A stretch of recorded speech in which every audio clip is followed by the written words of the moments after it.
Hey everyone, this is Giovanni Hale here with week 3 recap for CYB-250 Cyber Defense. This week was all about encryption and threat modeling, two fundamental skills for cybersecurity that really start to come alive like in this class. And I'm going to do my best to apply them to real situations. So as usual, we start with our grade. And as you can see, I am holding an A in this class, 265 points out of a possible 265, but let's get directly into the content. So we're going to start with encryption, and we focused on the difference between like symmetric and asymmetric encryption. And not just theory, but we actually used each one of them, and you'll start with that in your discussion post portion, just so you know. You'll dig into it at this point and get your feet wet with it. So you don't necessarily need to know when you get to this class what asymmetric and symmetric encryption is, but let me do my best to explain it to you.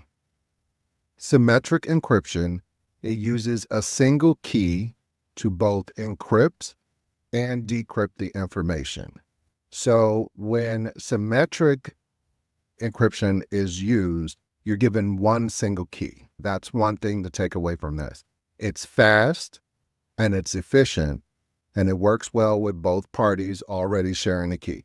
So the way that I think about symmetric encryption and remember it is if I gave you one key that both locks and opens a door. So that would be me and you. And so that's the way I thought about it, or that's the way I memorize it. Now, asymmetric encryption, it uses two keys, a public key and a private key. It is slower, but it is more secure for things like secure emails, like digital signatures and online transactions. You'll often see it in action in like SSL encryptions or PGP encryptions. The point wasn't to memorize all of these, like the asymmetric and the symmetric. So it's not for you to memorize it. The point was we're not, I think the word was cryptographers. Cryptographers. I could not get that word memorized, but we do need to understand the strengths and the weaknesses of both of them, especially as practitioners, and understanding that each type so that you can really apply it when you're looking at, hey, I'm trying to send something. Do I want to send it symmetrically encrypted or asymmetric encryption?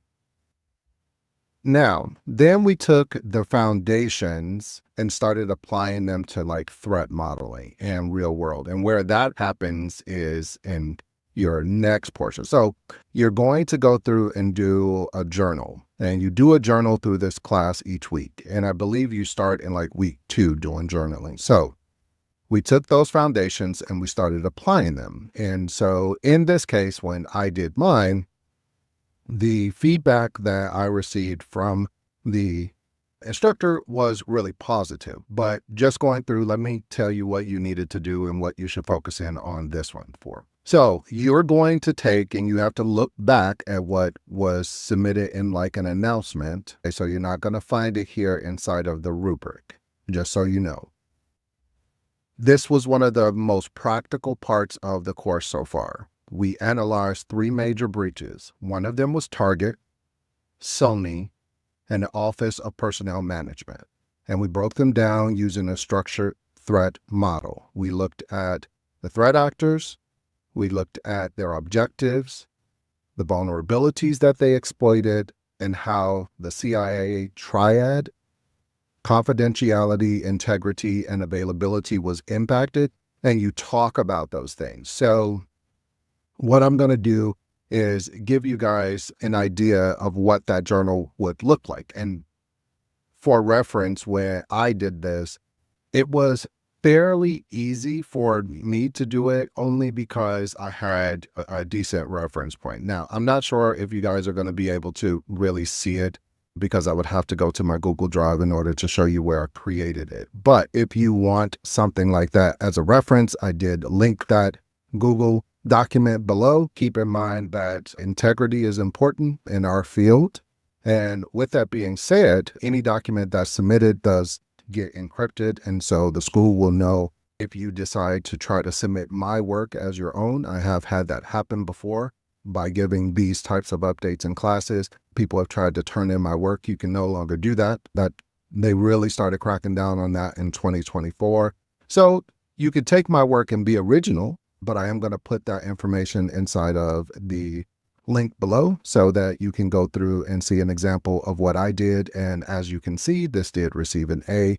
So that might be something useful for you if you're looking in how to get started in this. Next, we talked about MITRE attacks and the framework. Now, I'm going to tell you, as someone who did not do very well in this, I did get the full grade on this, but I'm going to tell you, MITRE attacks for me so far are not sticking in what they are. And if you have some way of kind of understanding, it's an attack framework and it seems so detached from the rest of the classes. I know it's a fundamental portion of cybersecurity and I understand that why we need to do it. I just am struggling, definitely struggling with understanding it and having it stick. So we worked on the MITRE attack framework.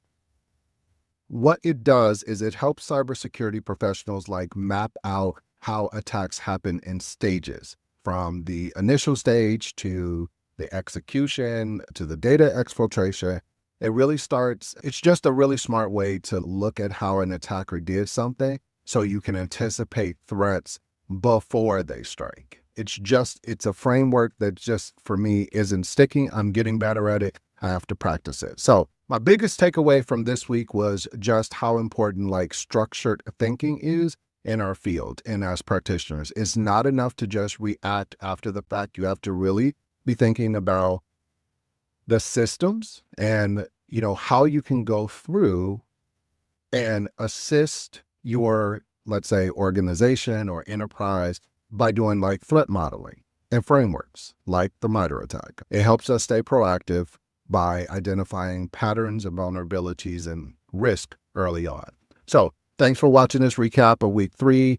If you are a current or future SNHU student and you're looking to figure out if this is something that you want to do, this is part of the cybersecurity coursework. I am an information systems management major. My minor is cybersecurity, so I can definitely give you insight into it. I'm a junior in school right now with just about 7 classes left. So I hope this gives you a helpful look into the course and how it connects to like real world cybersecurity work. I'll see you next week and week 4.